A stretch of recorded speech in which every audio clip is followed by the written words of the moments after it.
సాహిత్య ప్రియులకు అందరికీ నమస్కారం.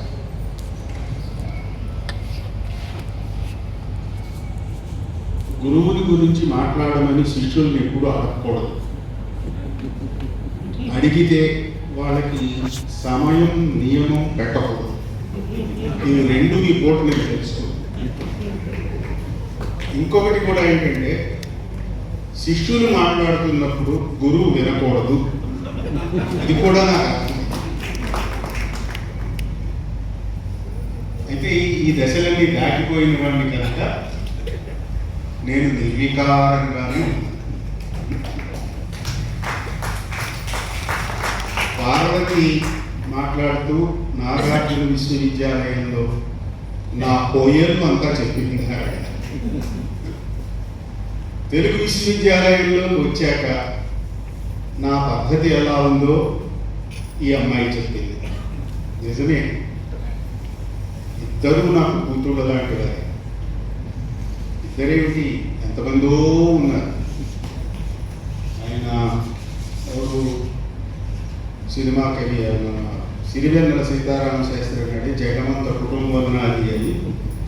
అంచేత ఏ ఉపాధ్యాయుడికైనా అంత కుటుంబం ఉంటుంది, తప్పనిసరిగా. మనకి గుర్తుండకపోవచ్చు కానీ వాళ్ళకి మనం గుర్తుంటాం. అది ఉపాధ్యాయుడు చేసుకునే అదృష్టం. ఇంక ఏ వృత్తికి అదృష్టం కాదు. వేళ సరే, సాహిత్య పీఠంలో ఈ అమ్మాయితో పాటు ఇంకా ఇద్దరు, మొత్తం ముగ్గురు ఆ బ్యాచ్. ఈ అమ్మాయి ఇక్కడి నుంచే వచ్చింది. వాళ్ళ నాన్నగారు అడ్మిట్ చేయడానికి వచ్చారు. లుంగీ కట్టుకొని, పొట్టి చేతితో చొక్కా కట్టుకుని, అచ్చమైన రైతు. ఆయన రైతులు సరే జాయిన్ చేశారు. వీళ్ళు ఎక్కడో గది అద్దెకి తీసుకుని వండుకొని తింటున్నారు. ఎందుకో రోజు ఈవిడ అడిగింది నన్ను, ఏంటి మాస్టారు మనకి హాస్టల్ అలాంటివి ఉండవా మన యూనివర్సిటీకి? అది నాకు ప్రేరణగా ఈవేళ చెప్తున్నాను. ఆ అమ్మాయి ఆ ప్రశ్న వెయ్యబట్టి నేను ఆ మర్నాడు అప్పటి కాకినాడ తూర్పుగోదావరి జిల్లా కలెక్టర్ గారి దగ్గరికి నేను స్వయంగా వెళ్ళి, అయ్యా ఇది నాకు వచ్చిన ఇబ్బంది, మగపిల్లలకి ఏదో హాస్టల్ లాంటిది ఉంది, ఆడపిల్లలకి లేదు, నన్ను ఏం చేయమంటారు అని. ఆ కలెక్టర్ గారు ఎవరో తెలుసా అండి? జయప్రకాష్ నారాయణ. ఆయన గుంటూరులో డాక్టర్ చదువుతున్నప్పుడు కవి సమ్మేళనాల్లో నేను అధ్యక్షుడిగా ఉన్నాను. ఆయన పాల్గొన్న కవి సమ్మేళనాలు. సరే, చాలా గొప్ప యోగ్యుడు, మహానుభావుడు.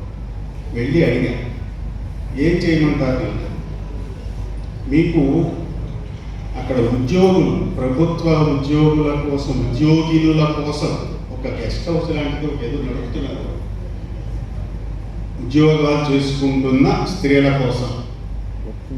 అది ఒకటి నేను యూనివర్సిటీకి వెళ్ళేటప్పుడు వచ్చేటప్పుడు బోర్డు చూసేవాడిని. అది గుర్తు చేసి, అందులో మా పిల్లలకి అవకాశం ఇవ్వండి, మీరిస్తే జరుగుతుంది అని విన్నాను అని అంటే, సరే ఎంతమందికి కావాలి? నా తెలివి తక్కువతనం, మాకు ఇప్పుడు ఉంది ముగ్గురే కదా, మళ్ళీ ఏడాదికి ఇంకో ముగ్గురు వస్తారేమో, 80 ఇస్తే కాదండి అన్నాను. ఏమిటి మాస్టరు, ఈవేళ 80 అంటారు, రేపు పొద్దున్న ఎంపీలు పిల్లలు వస్తారు, ఎల్లుండి పిహెచ్డి పిల్లలు వస్తారు, 16 మందికి ఇస్తాను అన్న. 16 మందికి ఆ హాస్టల్ లాంటి దాంట్లో వసతి. సరే, దానికి కావాల్సిన స్కాలర్షిప్లు ఇవన్నీ తర్వాత వరుసగా అన్నీ వచ్చాయి. నేను ఈవేళ జయప్రకాష్ నారాయణ గారిని మర్చిపోలేను, ఆయన్ని అడగటానికి ప్రేరణ ఇచ్చిన ఈ పిల్లని మర్చిపోలేను. తర్వాత చాలా సాహిత్యంలో బాగా కృషి చేసింది ఆవిడ, మంచి పేరు తెచ్చుకుంది. సరే, విశ్వాసాలు, అభిప్రాయాలు వేరుగా ఉంటాయి, వాటిని మనం ఆహ్వానించాలి. ఒక తండ్రి పిల్లలకే అభిప్రాయ భేదాలు ఉంటున్నాయి. అలాంటిది గురువుకి శిష్యుడికి అభిప్రాయ భేదాలు ఉండవా? దృక్పథాల్లో భేదాలు ఉండవా? అంచేత ఆవిడ కొంచెం వామపక్ష భావజాలానికి చెందిన వ్యక్తి. అది మొదటి నుంచి నేను గమనించాను. కానీ ఆమెలో నాయకత్వ లక్షణాలు కూడా ఉన్నాయి. అవి అందిపుచ్చుకోగలిగిన అవకాశం ఈ సమాజానికి రాకపోయిందే అని నేను చాలాసార్లు మనసులో అనుకుంటూ ఉండేవాడు. సరే, ఇంకా అంతకంటే దాని గురించి నేను మాట్లాడను. ఆవిడ రచయితగా మంచి పేరు తెచ్చుకుంది, అలా ఉంచాడు. ఇంకా ఈ పూట పురస్కారాలు తీసుకుంటున్న వాళ్ళల్లో నాకు చాలా ఆత్మీయులు, బాగా పరిచయం ఉన్నవారు ఈ ఇద్దరు కవులు, కొప్పర్తి వారును ప్రసాద్ గారు. మౌలికంగా ఒక సందేహం, సాహిత్యానికి ప్రయోజనం ఏంటి? కొట్టుకు చచ్చారు అప్పటి నుంచి, ఇప్పటికీ చస్తూనే ఉన్నారు, కానీ తేరటం లేదు ఎవరికి. రెండు ప్రయోజనాలు, ఒకటి బుద్ధిని వికసింపచేయటం, రెండు మనస్సుని పరిమళింపచేయటం. బుద్ధిని వికసింపచేయాలి, పరిమళింపచేయాలి. కొందరు బుద్ధిని వికసింపచేసే సాహిత్యం సృష్టిస్తూ ఉంటారు. అది వచనం రూపంలో, కథల రూపంలో, నవలల రూపంలో ఉంటుంది. మనస్సుని పరిమళింపచేసే సాహిత్యం అది పాట రూపంలో, పద్యం రూపంలో, కవిత రూపంలో ఉంటుంది. అలాంటి మనస్సుని పరిమళింపజేసే అందుకే కవిత్వం రాసిన ఇద్దరు కొప్పర్తి, ప్రసాద్. దీన్ని మీరు విశ్లేషించుకోండి, విమర్శకులు ఎవరైనా సరే. కవిత్వ పరమార్థం మనస్సుని పరిమళింపజేయటం.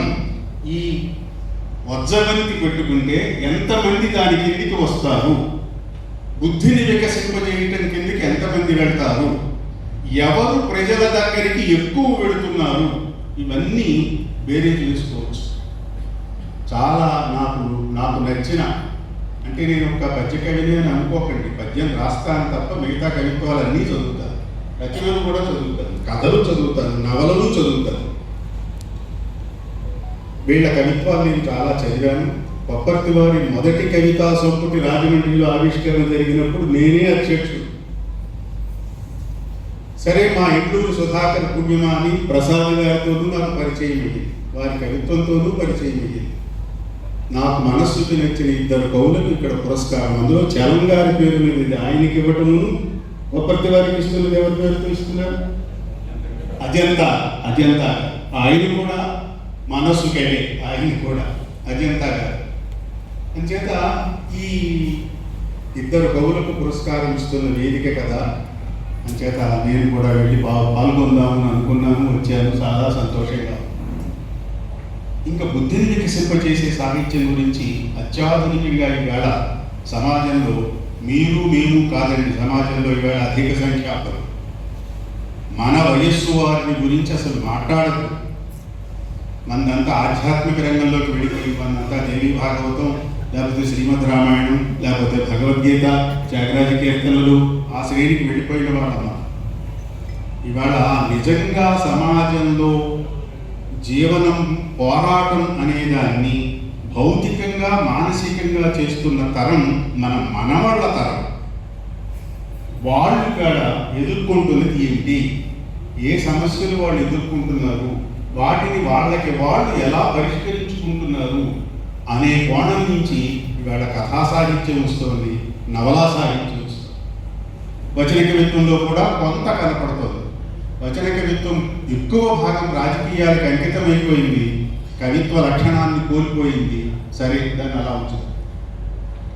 ఇవాళ సహజీవనం అనేది ఆ తరంలో చాలా చర్చనీయాంశం అవుతోంది, ఆచరణీయాంశం అవుతోంది, అవసరం అవుతోంది, అగత్యం అవుతుంది. దాన్ని గుర్తించాలి ప్రపంచవ్యాప్తంగా. ఆ సమస్యను తీసుకుని ఒక మంచి కథ రాసింది ఇటీవల ఈ అమ్మాయి. నేను ఆ కథ చదివి ఉంటానని ఆవిడ అనుకోదు, కానీ నేను చదివాను ఆ కథ. ఆ సమస్యని తిరుపతి నుంచి ఇంకో ఇంగ్లీష్ ప్రొఫెసర్ గారు కూడా అదే సమస్య మీద ఒక కథ రాశారు. అది బహుశా నువ్వు చదివేవో లేదు.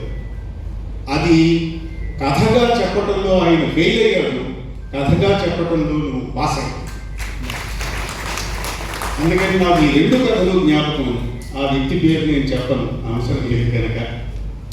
తెలిసిన వారికి తెలుస్తున్నాను, ముఖాలు చూస్తే తెలిసిపోట్లా. అంచేత ఒక సమస్యని కథగా చిత్రించడం, అది కథగా నిలబడేటట్టు చెప్పగలగటం అనే కోణంలో దాపరికం లేకుండా చెప్తున్నానండి. నాకు మిగిలిపోయిన గొప్ప అసంతృప్తి ఏమిటంటే, ఈవేళ ఈ వేదిక మీద సాహిత్య అకాడమీ పురస్కారాలు దక్కి ఉండవలసిన వ్యక్తులు ఈ ముగ్గురు. ఈ అమ్మాయికి ఎప్పుడో వచ్చి ఉండాలి, మా కొప్పర్తికి ఎప్పుడో వచ్చి ఉండాలి, ప్రసాద్కి కూడా ఎప్పుడో వచ్చి ఉండాలి. వాళ్ళకి ఆ శక్తి ఉంది, కానీ ఎందుకు రాలేదు నేను అది మనవి చేయటానికే నేను ప్రధానంగా చెప్తున్నాను. జిల్లా రచయితల సంఘాలు అనేవి ఎందుకు ఏర్పడ్డాయి? జిల్లాలో ఉన్న రచయితలలో మేలి రచయితలను, రచనలను పైకి తీసుకొచ్చి లోకానికి చూపించడం కోసం ఈ సంఘాలు ఏర్పడ్డాయి. ఒక గుర్తింపు సమస్యను తీర్చడం కోసం ఏర్పడ్డాయి. ఇవి జిల్లా సంఘాలన్నీ రాష్ట్ర స్థాయి సంఘానికి అనుబంధంగా ఉండాలి. ఇక్కడి నుంచి మీరు మా జిల్లాలో ఈ సంవత్సరం ఇలాంటి గొప్ప కావ్యాలు వచ్చాయి, గొప్ప కృతులు వచ్చాయి, వీటిని 10 మేము తీసుకుని మీకు రాష్ట్ర స్థాయికి పంపిస్తున్నాము అని మీరు జాబితా పంపించాలి. వాటిలో నుంచి రాష్ట్ర స్థాయిలో వడపోత చేసి 3, 4 కేంద్ర స్థాయికి పంపించాలి. ఇది క్రమం అసలు జరగవలసింది. ఇప్పుడు కేంద్ర సాహిత్య అకాడమీ స్వతంత్ర సంస్థ అయిపోయింది, రాష్ట్ర స్థాయి అకాడమీలు నిద్రపోయి, జిల్లా స్థాయి అకాడమీలు అంతకుముందే గుర్రు పెట్టేసి చాలా ఆవేదన అండి. నేను గుంటూరులో ఓరియంటల్ కాలేజీలో పనిచేస్తున్నప్పుడు గుంటూరు జిల్లా రచయితల సంఘం అనేది ఏర్పడింది. ఎస్వి జోగారావు గారు దానికి అధ్యక్షులుగా ఉండి ఏర్పాటు చేశారు. సరే, అదేదో జరగవలసిన తీరులో జరగలేదు. దీన్ని గుంజీ రసం అని నేను నిరసించి యువతలకు వచ్చేసాను. అందులో నుంచి గుంటూరు జిల్లా రచయితల సంఘం గారు ఇది గుంజీ రసం అని. అది నిజంగా ఎలా జరగాలి? ఇక్కడి నుంచి వడపోత మొదలవ్వాలి, ఇక్కడి నుంచి పైకి రావాల్సినవి రావాలి, వాటిలో నుంచి ఇంకా పైకి రావాల్సినవి రావాలి, 3వ స్థాయి వడపోతకి అక్కడికి వెళ్ళాలి. ఇవన్నీ లేవండి ఇప్పుడు. నేను ఇంకొక రహస్యం కూడా చెప్తాను. 3 సభ్యులతో ఏర్పడేటువంటి నిర్ణాయక సంఘం ఉంటుంది కేంద్ర సాహిత్య అకాడమీకి. దాన్ని జ్యూరీ అంటారు. 3 కావ్యాలేవో ఆ జ్యూరీ ముందు పెట్టేవారు. 3 కలిసి ఒకదాన్ని నిర్ణయించేవారు. సరే, ఎలా జరిగితేనేమి జరిగేది. ఒకసారి నేను వెళ్ళాను, చేయకూడని పని చేశాను, చివాట్లు తిన్నాను, తిట్లు తిన్నాను, చేయించబడ్డాను, అన్నీ అయిపోయాయి. ఆ తర్వాత నేను కళ్ళు తెరిచి ఏమిటప్పా ఇలా జరుగుతోంది అని. తర్వాత ఎప్పుడు నేను ఆ జ్యూరీకి ఒప్పుకోలేదు. ఇటీవల కాలంలో మళ్ళీ ఒప్పుకున్నాను. ఆ జ్యూరీకి ముందు 11 పుస్తకాలు వచ్చాయి. అందులో 7 పుస్తకాలకి ఒకరే వ్యక్తి రాసిన పీఠికలు ఉన్నాయి. ఇది ఇంకొక రకమైన ఆధిపత్య ధోరణి. ఏ రకమైన ఆధిపత్య ధోరణి అయినా వాస్తవానికి మెరికల్ లాంటి వాటిని బయటకు తీసుకురాలేదు. అంచేత దీనికి అంతకు ఎందుకు జరుగుతోంది ఇలాగా అని అంటే, ఇదిగో ఈవేళ మీరు మళ్ళీ చైతన్యవంతం చేశారు. లంకా వెంకటేశ్వరరావు గారు, మిమ్మల్ని నేను మనసారా అభినందిస్తున్నాను. జిల్లా రచయితల సంఘం కనుక పరిపుష్టంగా నిలబడితే ఇలాంటి అన్యాయాలు జరగవు. మన జిల్లాకి రావాల్సిన వాటా మన జిల్లాకి వస్తుంది. అది జిల్లా రచయితల సంఘం చేయవలసినటువంటి మొదటి కర్తవ్యం అని నేను అనుకుంటున్నాను. ఈ చైతన్యం అన్ని జిల్లాలకి రావాలి. ఈ జిల్లాలో పుట్టి పెరిగిన వాళ్ళం కాబట్టి మనకి ఆనందంగానే ఉంటుంది. పక్క జిల్లాలకు కూడా రావాలి. అలాంటివి అన్నీ వచ్చి ఓరాహోరి కోటాపోటీలో దుబానైనా అన్నప్పుడు నగ్గగలిగిన వాడే హీరో. అంచేత అలాంటి మంచి రోజులు రావటానికి ఈ జిల్లా రచయితల సంఘాలు ఉపకరిస్తాయి అని నేను మనసారా నమ్ముతూ, ఆ ప్రయత్నం చేసినందుకు ముందు ఇంట గెలిచి గెలవమన్నట్టుగా మన జిల్లాలో ఉన్న రచయితల్ని, కవులని, వాళ్ళలో ఉన్న అగ్రగామి భావాల్ని, వీటిని పురస్కరించడం, సత్కరించడం అనే ఒక మంచి కార్యక్రమం లంకా వెంకటేశ్వర గారు చేస్తున్నారు. అందుకే నేను ఎక్కడికి పోవటం ఈ మధ్యకాలంలో. సభలు సమావేశాలు అన్నీ మానేశాను. ఎందుకు ఊరికే వాకులు వృధా వేయం తప్ప ఏమీ లేదు అన్నట్టు. కానీ ఇదిగో ఈ కారణంగానే మీరు రమ్మంటే నేను తప్పనిసరిగా వచ్చాను. అంచేత వెంకటేశ్వర గారి మీద ఉండే అభిమానం, ఆయన చేస్తున్న కార్యక్రమం మీద ఉండే అభిమానం, అందులో పాల్గొంటున్న వారి మీద ఉండే అభిమానం, మిగతా వ్యక్తుల గురించి నాకు పెద్దగా తెలియదు. సరే, మా అచ్చతెలుగు ఇటీవల కాలంలో వీరిని ఒక పట్టుకుంది గట్టిగా. ఆయుర్వేదం నుంచి పదాలు, పుట్టుపూర్వోత్తరాలు, వంటలు, వాటి ఆరోగ్యాలు అవన్నీ బ్రహ్మాండంగా లోకానికి తెలియజెప్తున్నారు. వీరికి ఎప్పుడు వస్తుందా పద్మశ్రీ అని నేను ఎదురు చూస్తున్నాను. రాదగిన వ్యక్తి, అంత వైవిధ్యం, అంత జ్ఞానం, అంత పఠనశీలత వీరిలో చాలా పుష్కలంగా ఉంది డాక్టర్ గారిలో. అయితే తెలుగు కవుల్లో కూడా అప్పుడప్పుడు ఇలాంటి ప్రయోగాలు చేశారు. నన్నయ్య గారు పెట్టిన పద్ధతి బాగోలేదని అచ్చతెలుగులో రాద్దామని ఏయాతిష్టరిత్తర ఇలాంటివేవో రాశారు. అవి కేవలం ప్రయోగాలుగా మిగిలిపోయాయి అంతే. అంచేత ఎస్ఎల్వి ప్రయోగం చేసినట్టుగా ఒక అచ్చతెలుగు కావ్యం రాశారు. అది కొంత దూరం వెళ్ళింది, అయిపోయింది. అంచేత ఏదైనా ఒక ప్రయోగం, అచ్చతెలుగు పదాలు తెచ్చుకోవాలి అనేటువంటిది ఒక ప్రయోగం. కానీ జన వ్యవహారం అనేది చాలా బలీయమైనది. జన వ్యవహారం ఎప్పుడూ బలీయమైనది. అంచేత అది రోజు అనే మాట గురించి మాట్లాడారు, నిజమే. అది మన తెలుగు కాదు, సంస్కృతం కాదు. కానీ వచ్చేసింది, మనకి లోకంలోకి వచ్చేసింది. అది దాని బదులు దినము అన్నామనుకోండి, అది వేరు, అనాగళంగా దినము అన్నాము. నేను దేవి భాగవతంలో రోజు అనే పదం వాడాను. ముళ్ళపూడి వెంకటరమణ గారు నాకు చిన్న ప్రేమలేఖ రాశారు.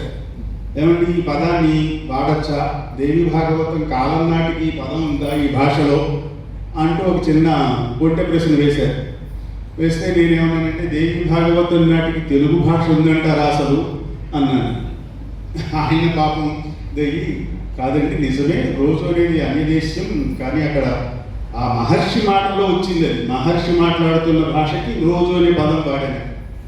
ఆ పూటకి అలా సరిపెట్టుకున్నాను. కానీ తర్వాత జ్ఞాపకం వచ్చింది, విశ్వనాథ సత్యనారాయణ గారు కల్పవృక్షంలో చాలాసార్లు ఉపయోగించారు ఆ రోజు అనే పదం. వశిష్ఠాది మహర్షుల నోట్లో నుంచి వచ్చింది ఆ పదం. చేత ఒక పదం భాషలోకి వచ్చేసిన తర్వాత దాన్ని మనం ఉపయోగించుకోవటమే, హాయిగా మనం ఉపయోగించుకోవచ్చు. అలాగే కొన్ని పదాలు పోయాయి. మనకి చాలా విలువైన అచ్చతెలుగు పదాలు చాలా మనం కోల్పోయాం. దౌర్జన్యంగా పరాయి భాష వచ్చింది, ఆక్రమించేసింది అని అనుకోవాలా, లేదా ప్రవాహంలో మనం కూడా వెళ్ళిపోతున్నాము అని అనుకోవాలో. కానీ అప్పుడప్పుడు గుర్తు చేయటం అనేది మాత్రం చాలా అవసరం. ఆ పని మీరు చేశారు ఇవాళ. అంచేత మీకు కూడా నేను ప్రత్యేకంగా ధన్యవాదాలు చెబుతున్నాను. అయ్యా, ఇప్పటికే ఎక్కువ మాట్లాడినట్టున్నాను. సెలవు, నమస్కారం. ఎంతసేపు అయినా సరే వినాలనిపించేటువంటి ఒక హృదయమైనటువంటి అద్భుత ప్రసంగం మా గురువు గారి. ఏ సబ్జెక్ట్ అలాగే ఉంటుంది, ఎంత లోతుగానే వెళ్ళిపోతారు. ఇప్పుడు వెంకటకృష్ణ గారు హైదరాబాద్